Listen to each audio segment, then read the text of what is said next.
قرآني في قلبي دوما يغمرني من فيض ضياء آيات المولى تدفعني نحو العليا والكون আল্লাহর ভয় যার মধ্যে আছে এবং যার মধ্যে দুনিয়ার কোনো লোভ লালসা নাই। আমি বললাম না, পার্থক্য কতটুকু পার্থক্য, দুই চারটা খাট পালং আর এই সোফা আর গাড়ি হয়তো আপনি এখানে রিক্সাতে চড়েন, উনি হয়তো প্রাডো গাড়িতে চলতেছে, পাজারো গাড়িতে চলতেছে, এই ব্যবধান। এছাড়া আর কি আছে বলেন?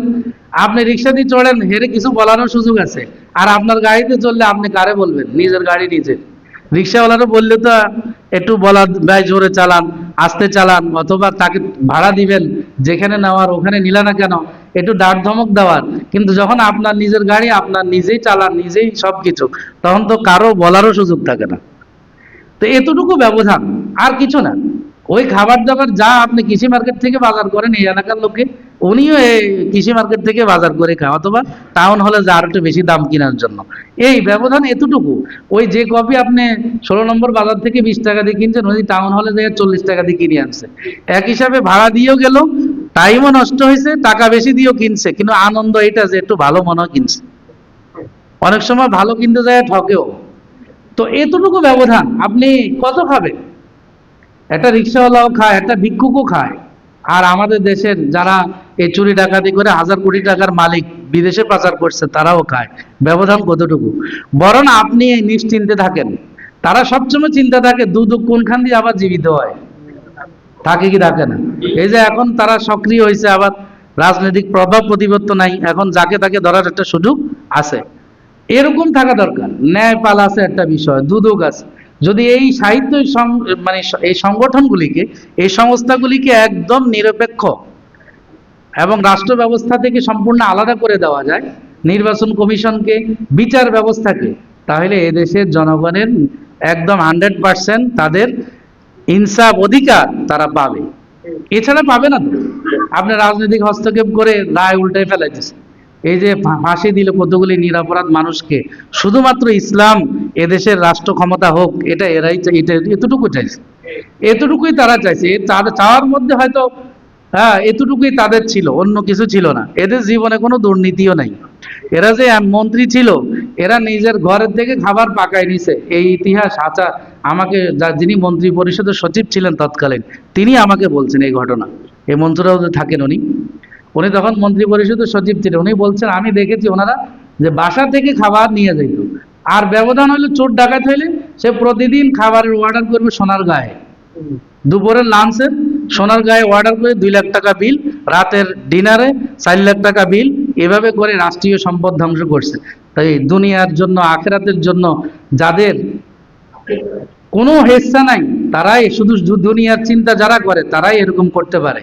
আমরা যারা এখানে অসংখ্য সরকারি চাকরিজীবী আছে, মনে রাখবেন, এই 16 কোটি বা আপনি যদি 18 কোটি জনগণ বলেন, প্রত্যেকের হক আছে এক একটা পয়সাতে, এক একটা পয়সাতে প্রত্যেকটার হক আছে।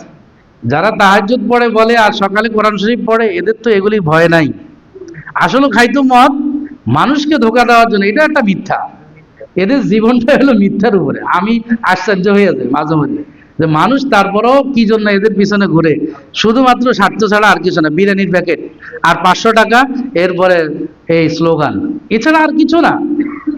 আর মরলে এই গরিব শ্রেণীর লোকগুলি মরে, আর এরা ওখানে বসে তাদের ক্ষমতা ভাগাভাগি করে, ঠিক না ভাই? ঠিক। তার কত কিভাবে বললে আপনারা বুঝবেন, আমি আর বোঝানোর কোনো ভাষা পাচ্ছি না।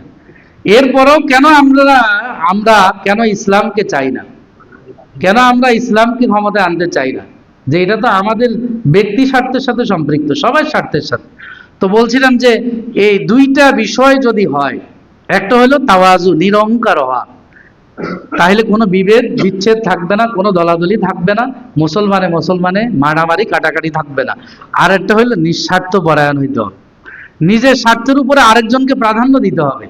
এই কারণেই সাহাবায়ে কেরাম, এই সমাদৃত সাহাবায়ে কেরামের এই যোগটাকে আল্লাহ রসুল স্বীকৃতি দিচ্ছেন, খায়রুল কুরুনি করেনি, সুম্মাল্লাযীনা ইয়ালুনাহুম সুম্মাল্লাযীনা ইয়ালুনাহুম। প্রতি জুমাতে খুতবাতে হাদিস পড়া হয়। আল্লাহ রসুল বলছেন যে সর্বশ্রেষ্ঠ যোগ হলো আমার যোগ, এর পরবর্তী যুগ হলো সাহাবায়ে কেরামের। এ সর্বশ্রেষ্ঠ কিভাবে হয়েছে? এই মানবীয় এই গুণগুলি যদি আমরা অর্জন করতে পারি, আমরাও শ্রেষ্ঠ হব। এখনো সেই কোরআন আমাদের কাছে আছে, সে হাদিস আছে, রসুলের সে আদর্শগুলি আমাদের কাছে আছে, বরং তখনকার চেয়েও এখন আরো বেশি সমাদৃত। এখন আপনি এক দুইটি কিতাবের মধ্যে পাবেন, তখন তো সাহাবায়ে কেরাম যে যেটা জানছে সে অনুযায়ী আমল করছে, অন্যজনে হয়তো এটা জানার সুযোগও পায় নাই। এরকম অনেক বিষয় আছে। এই জন্য এই চার মাযহাবের ইখতিলাফ হওয়ার এটাও একটা কারণ, যে এক সাহাবী হয়তো জীবনে একবার মদিনায় আসছে, আর জীবনে আসে নাই। যেমন বুখারীতে হাদিস আছে, আব্দে আব্দুল কাইস, ওনারা এসে 15 দিন ছিলেন জিন্দেগিতে, আর বাহরাইন থেকে মদিনায় আর আসেন নাই রসুলের ইন্তেকাল পর্যন্ত। এই 15 দিন রসুলের যত আমল দেখছেন এগুলি যাইয়া সেখানে ওনারা বাস্তবায়ন করছেন, মানুষকে শিখাইছেন। আর যে সাহাবী রসুলের একদম রসালত থেকে মানে নবুয়তের শুরু থেকে মৃত্যু পর্যন্ত ছিল, সে না জানে যে কোন বিষয়টা রহিত হয়ে গেছে, কোন বিষয় নতুন আসছে। যেমন বুখারীতে হাদিস আছে যে নামাজের মধ্যে কথা বলাটা জায়েজ ছিল। একসময় রসুলকে নামাজে সালাম দিলে রসুল সালামের জবাব দিতেন, ওয়ালাইকুম আসসালাম বলে জবাব দিতেন। সাহাবায়ে কেরাম মাঝখানে চলে গেছেন হাবশাতে হিজরত করে, 8 বছর ছিলেন না। 8 বছর পরে আসছেন রসুল নামাজরত অবস্থায়, তো হযরতে সাহাবায়ে কেরাম, এর মধ্যে আবু মুসা আল আশআরী ছিলেন একজন, ইনি আয়েশা রসুলকে সালাম দিলেন, আসসালামু আলাইকুম।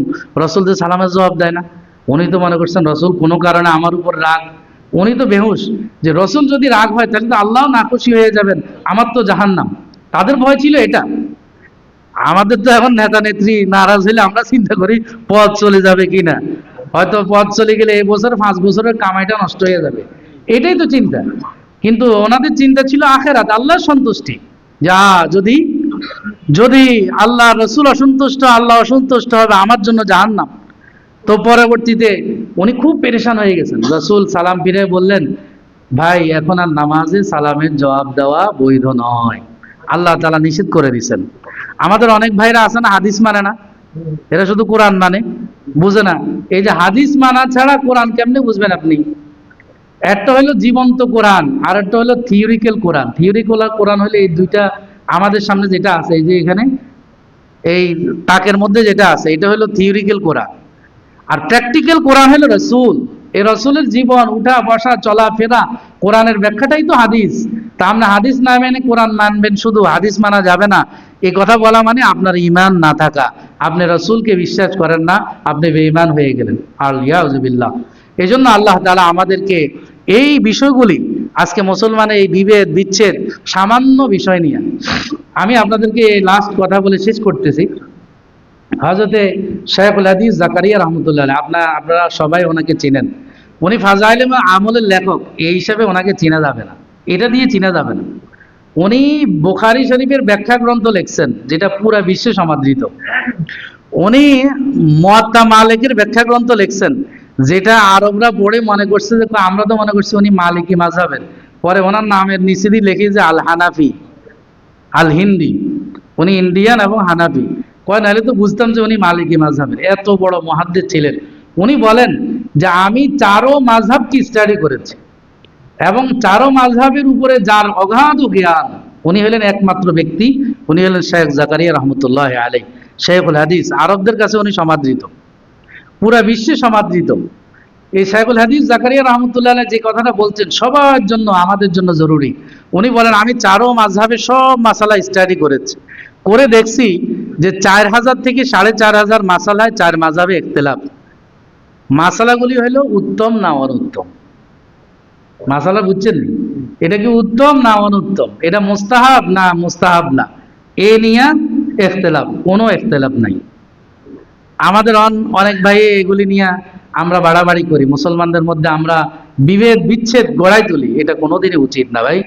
আমিন জোরে বললেও নামাজ হবে, আস্তে বললেও হবে, হাত না বাঁধলেও হবে, বাঁধলেও হবে, নাভির উপরেও বাঁধলেও হবে, নাভির নিচেও বাঁধলেও হবে। এলাস্টিসিটি আছে এগুলি, শরীয়তে যেগুলিতে সুযোগ দিছে, আপনি এগুলি নিয়ে কেন বাড়াবাড়ি করবেন?